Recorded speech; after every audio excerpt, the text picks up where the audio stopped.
آج بادشاہ بہت خوش تھا اور نوجوان وزیر کی طرف مڑا اور مسکرا کر پوچھا، تمہاری زندگی کی سب سے بڑی خواہش کیا ہے؟ وزیر شرما گیا اور اس نے منہ نیچے کر لیا۔ بادشاہ مسکرایا اور اس نے کہا، تم گھبراؤ مت، بس اپنی زندگی کی سب سے بڑی خواہش بتا دو۔ وزیر گھٹنوں پر جھکا اور عاجزی سے بولا، حضور آپ دنیا کی خوبصورت ترین سلطنت کے مالک ہیں۔ میں جب بھی یہ سلطنت دیکھتا ہوں تو میرے دل میں خواہش پیدا ہوتی ہے کہ اگر اس کا 10واں حصہ میرا ہوتا تو میں دنیا کا خوش نصیب ترین شخص ہوتا۔ یہ کہہ کر وزیر خاموش ہو گیا۔ بادشاہ بولا، میں اگر تمہیں آدھی سلطنت دے دوں تو؟ وزیر نے گھبرا کر اوپر دیکھا اور عاجزی سے بولا، بادشاہ سلامت، یہ کیسے ممکن ہے؟ میں اتنا خوش قسمت کیسے ہو سکتا ہوں؟ بادشاہ نے فوراً 2 احکامات لکھنے کا حکم دیا۔ بادشاہ نے پہلے حکم کے ذریعے اپنی آدھی سلطنت نوجوان وزیر کے حوالے کرنے کا فرمان جاری کر دیا۔ دوسرے حکم میں بادشاہ نے وزیر کا سر قلم کرنے کا آرڈر دے دیا۔ وزیر دونوں احکامات پر حیران رہ گیا۔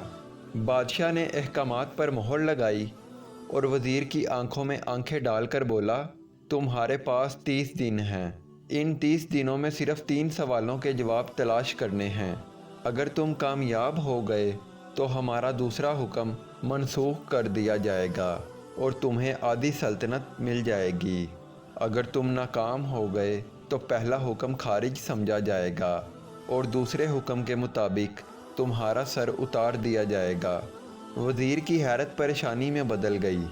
بادشاہ نے اس سے کہا، میرے 3 سوال لکھ لو۔ وزیر نے لکھنا شروع کر دیا۔ بادشاہ نے کہا، پہلا سوال یہ ہے کہ انسان کی زندگی کی سب سے بڑی سچائی کیا ہے؟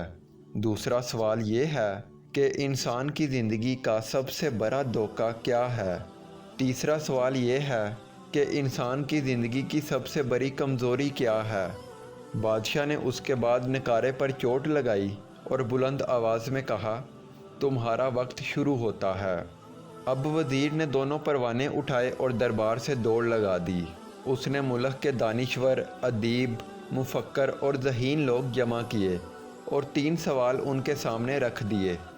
ملک بھر کے دانشور ساری رات بحث کرتے رہے لیکن وہ کسی بھی سوال کا جواب نہ ڈھونڈ سکے۔ وزیر نے دوسرے دن دانشور بڑھا دیے لیکن نتیجہ وہی نکلا۔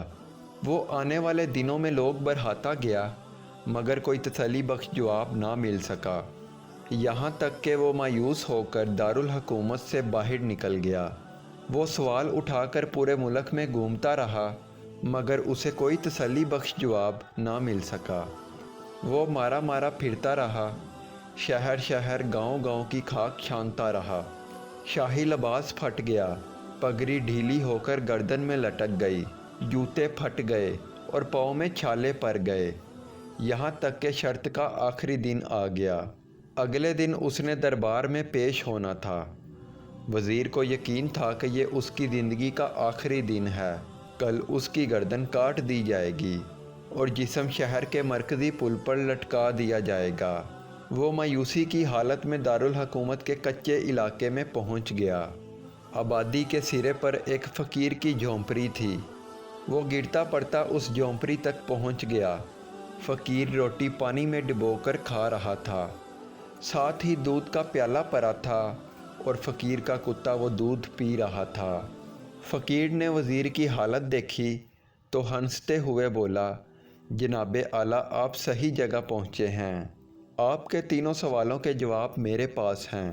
وزیر حیرت سے اس کی طرف دیکھنے لگا اور پوچھا، آپ نے کیسے اندازہ لگا لیا کہ میں کون ہوں اور میرا مسئلہ کیا ہے؟ فقیر نے اپنا بوریا اٹھایا اور وزیر سے کہا، یہ دیکھیے آپ کو بات سمجھ آ جائے گی۔ وزیر نے جھک کر دیکھا تو تھیلے کے نیچے شاہی خلعت بچھی ہوئی تھی۔ یہ وہ لباس تھا جو بادشاہ اپنے قریب ترین وزراء کو عنایت کرتا تھا۔ فقیر نے کہا، جناب اعلیٰ میں بھی سلطنت کا وزیر ہوتا تھا، میں نے بھی ایک بار آپ کی طرح بادشاہ سے شرط لگانے کی غلطی کر لی تھی، نتیجہ آپ دیکھ لیں۔ یہ کہہ کر فقیر نے سوکھی روٹی کا ٹکڑا اٹھایا